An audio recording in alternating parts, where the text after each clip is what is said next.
in my own. Again ಹೇಳ್ತಿದ್ದೀನಿ own.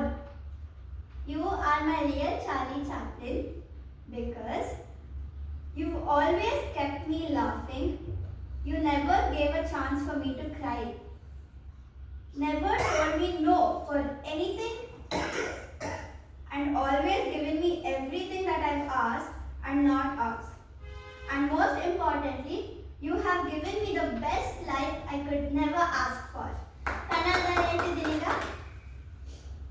ಯಾರು ಅವ್ರ ಅಪ್ಪನ ನನ್ನ ರಿಯಲ್ ಹೀರೋ, ನನ್ನ ಬೆಸ್ಟ್ ಫ್ರೆಂಡ್, ಸೂಪರ್ ಹೀರೋ ಅಂತೆಲ್ಲ ಅಂತಿರ್ತಾರೆ.